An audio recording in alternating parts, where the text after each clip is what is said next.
بەگشتی ڕووم لە هەموو لایەکە و بە تایبەت خەڵکی شاری هەولێر و دەوروبەری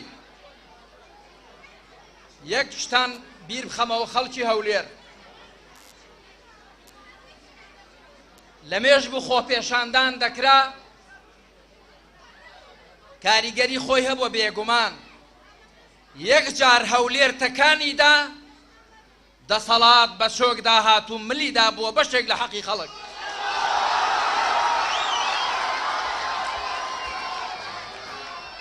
جا ئەمە بیکەن بە قیاس گۆڕانکاری دەبێت لە پایتەخت بکرێت دەبێت خەڵکی هەولێر و دەفەری هەولێر و دەوروبەری و باتینان دەبێت ئەوانیش بجوڵێن هەمومان یەک میلەتین چارەنووسمان پێکەوەیە دادگەری بە قازانجی هەمووانە زوڵم وستەم لە زەرەری هەموو لایەکە لە ڕاستیدا ئێمە لە ماوەی 14 ساڵی ڕابردوودا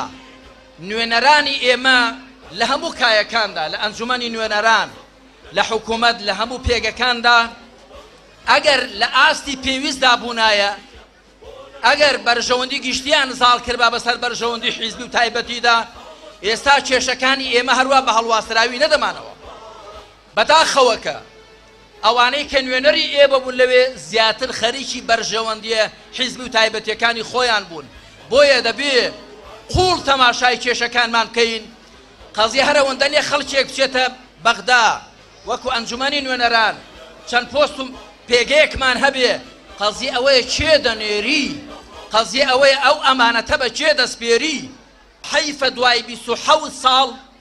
خەڵکی هەرێمی کوردستان نەگەی بێتەوە قەنەعەتەی کە چیدی بەزی بە کتچی نەسپێرێ چیدی کە کەسانێک هەڵ نەبژێرێ کە بۆ خۆیان حکمڕانی دەکەن ئەو پەڕەکەی چاویان حیزب و خزم دەبینێ بەڵام خەڵک نابینێ و لە پێش خەڵکیشدا خوا نابینێ دووەم هەر کەسێک هەموو کاڵایەکەی بریتی بێ لە باسی خەڵککردن و خۆهەڵکێشان و بە خۆهەڵاگوتن بزانن کە دەستی لە بنی هەمبانەی بەتاڵەوە دەردەچێت ئێمە دەبێت خۆمان پرۆژەمان پێبێت نەک هەموو ئیشمان ببێتە ڕەخنەگرتن لە خەڵک ئێمە بۆیە باسی واقعی دژوار و نەخۆشی خۆمان دەکەین چونکە تۆ کە نەزانی کوێت دێشێ و دەردت چێ و نەخۆشی چیە ناشتوانی خۆت چارەسەر بکەیت